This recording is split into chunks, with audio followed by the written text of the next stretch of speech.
তৃণমূল সরকারের সময় আমরা তো কোনো পাকিস্তানি জঙ্গিকে বাংলাতে এইরকমভাবে ঘাঁটি গেড়ে বসে থাকতে আমরা দেখিনি।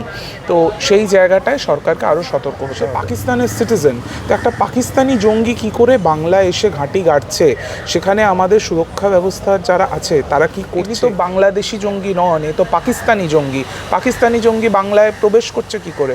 পাকিস্তানের বর্ডার কোন প্রান্তে আপনি ভাবুন, সেইখান থেকে, সেই জম্মু কাশ্মীর থেকে সেই লোকটা এখানে ঢুকে চলে আসছে। এটা কি করে হচ্ছে? দাদা, বর্ধমানের রেনেসা থেকে জয়সি মোহাম্মদের গোষ্ঠীর জঙ্গিকে গ্রেপ্তার করা হলো, তার উপরে আদেশ ছিল নাকি মুখ্যমন্ত্রীর গতিবিধি ফলো করার জন্য। হ্যাঁ, এই জিনিসটা হয়েছে, এটা অত্যন্ত একটা ভয়াবহ বিষয় আমি মনে করি এবং অত্যন্ত স্পর্শকাতর একটা বিষয়। দেখুন, আমরা সবাই চাই যে আমাদের দেশ এবং আমাদের যারা রাজনৈতিক নেতৃত্বরা রয়েছেন, সে যে কোনো দলের হতে পারে, মাননীয় শুভেন্দু অধিকারী আমাদের রাজ্যের মুখ্যমন্ত্রী, তার সুরক্ষা মানে সেটা রাজ্যের সুরক্ষা, দেশের সুরক্ষার ব্যাপার। তো সে বিষয়ে আমাদের সরকারকে, আমাদের প্রশাসনকে, এবং যেহেতু ল অ্যান্ড অর্ডার একটা স্টেট সাবজেক্ট, সেই ব্যাপারগুলোতে আমাদের রাজ্যকে, আমাদের প্রশাসনকে, আমাদের ইন্টেলিজেন্স এজেন্সিদের আরও অনেক বেশি সতর্ক হওয়া উচিত। তাকে ধরা গেছে, সেই জন্য আমি নিশ্চয়ই আমাদের এজেন্সিজ এবং পুলিশকে অনেক অনেক অভিনন্দন জানাই যে ঠিক সময় তাকে ধরা গেছে। কিন্তু এতদিন ধরে সে এখানে ছিল এবং আরও চাঞ্চল্যকর যে বিষয়টা, যে তার হাতে মাননীয় মুখ্যমন্ত্রীর কোথায় কবে যাচ্ছে, মুখ্যমন্ত্রীর গতিবিধির খবর সেই জঙ্গি হামিম মণ্ডল তার কাছে ছিল। এটা অত্যন্ত একটা ভয়াবহ বিষয়। আমি এরকমটাও শুনেছি যে নিউ টাউনে, যেখানে শুভেন্দু অধিকারীর বাড়ি, সেখানেও সে একটা জায়গায় ভাড়া থাকতো। এদেরকে ভাড়া কে দিচ্ছে? এই পুরো অ্যাঙ্গেলগুলো, এগুলোকে দেখা উচিত। এবং আরও ভয়ঙ্কর যে বিষয়টা, এর সাথে যে জৈশে মোহাম্মদের যোগসাজশ, এবং সে জম্মু কাশ্মীরের বাসিন্দা, সে পাকিস্তানের সিটিজেন। তো একটা পাকিস্তানি জঙ্গি কি করে বাংলায় এসে ঘাঁটি গাড়ছে, সেখানে আমাদের সুরক্ষা ব্যবস্থার যারা আছে তারা কি করছে?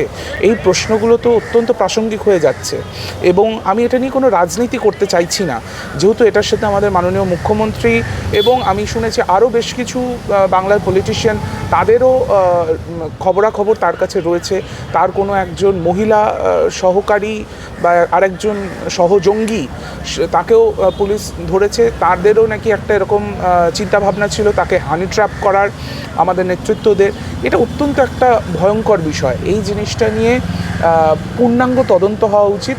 সেন্সিটিভ বিষয়, আমি রাজনীতি করব না, কিন্তু এই জিনিসটা চলতে পারে না। আমাদের এই বিজেপি সরকার বাংলায় ক্ষমতায় এসছে, তারা বলেছিল যে এতদিন নাকি বাংলাতে কোনো রকমের সুরক্ষা ছিল না, নাকি জাতীয় সুরক্ষা নিয়ে প্রবলেম ছিল, ন্যাশনাল সিকিউরিটি কম্প্রোমাইজড হচ্ছিল তৃণমূল সরকারের জন্য। কিন্তু তৃণমূল সরকারের সময় আমরা তো কোনো পাকিস্তানি জঙ্গিকে বাংলাতে এইরকমভাবে ঘাঁটি গেড়ে বসে থাকতে আমরা দেখিনি। তো সেই জায়গাটায় সরকারকে আরও সতর্ক হতে হবে। কোথাও না কোথাও কি সীমান্তে সেই বিএসএফের খামতি থেকেই যাচ্ছে নিরাপত্তা? অবশ্যই, কারণ এই ক্ষেত্রে ব্যাপারটা তো এই ইন্ডো বাংলা বর্ডারের ব্যাপার নয়। তারা যেটা এতদিন বলতো যে বর্ডার মানে বর্ডারে জমি দিচ্ছে না, বর্ডার নাকি পোরাস বর্ডার, সেই জন্য জঙ্গিরা চলে আসছে। ইনি তো বাংলাদেশি জঙ্গি নন, এ তো পাকিস্তানি জঙ্গি। পাকিস্তানি জঙ্গি বাংলায় প্রবেশ করছে কি করে? পাকিস্তানের বর্ডার কোন প্রান্তে আপনি ভাবুন, সেইখান থেকে, সেই জম্মু কাশ্মীর থেকে সেই লোকটা এখানে ঢুকে চলে আসছে। এটা কি করে হচ্ছে? এটা তো জম্মু কাশ্মীরে, সেখানে তো আর্মি আছে, সেখানে বিএসএফ আছে, জম্মু কাশ্মীর পুলিশ আছে, সেন্ট্রাল সিআরপিএফ রয়েছে। তারা সবাই কি করছে? এর আগেও আপনাদের মনে থাকবে ইন্ডিয়া গেটের সামনে বিস্ফোরণ হয়েছিল। সেই জায়গাগুলোতে আমাদের পেহেলগাঁওতে হয়েছে, যেখানে ট্যুরিস্টদেরকে তাদের ধর্ম জিজ্ঞেস করে করে মারা হয়েছে। এই জিনিসগুলো তো আমরা নোটিস করেছি। তো সেই মানে বাংলা কি আজকে বড় কথা দাদা, পায়ে হেঁটে জঙ্গিরা ঢুকেছিল, এক্স্যাক্টলি, মারার পরেও তারা 3-4 ঘন্টা টাইম পেলে আপনি ভাবুন, সেটা তো পেহেলগাঁওতে হয়েছে, সেটা হয়েছে জম্মু কাশ্মীরে। এখন একটা জম্মু কাশ্মীরের টেররিস্ট, সে যদি বাংলায় চলে আসে, সে যদি আমাদের সিকিউরিটি সেফটিকে কোয়েশ্চেনের সামনে ফেলে, আমাদের মাননীয় মুখ্যমন্ত্রীর সিকিউরিটি নিয়ে প্রশ্ন এসে যায়, এই জিনিসগুলো নিয়ে তো হিন্দু মুসলিম করলে হবে না ভাই। এটা তো দেশের সুরক্ষার ব্যাপার, এটা অনেক বড় ব্যাপার। অ্যাডমিনিস্ট্রেশনকে আরও সজাগ হতে হবে, সক্রিয় হতে হবে। এবং এই এতদিন তারা যেগুলো করে বেরিয়েছিল, হিন্দু মুসলিম সমস্ত মুসলিমরা জঙ্গি, এই সমস্ত কথা বলে তো লাভ নেই। এখানে তো আমরা দেখতে পাচ্ছি একটা পাকিস্তানি ন্যাশনাল, সে চলে আসছে বাংলায়, সে কোনো একটা নাম নেই এবং সে জিম টিম করে বেড়াচ্ছে, মানে মানুষের মধ্যে সে মিশে রয়েছে। এটা তো একটা ভয়ঙ্কর বিষয়।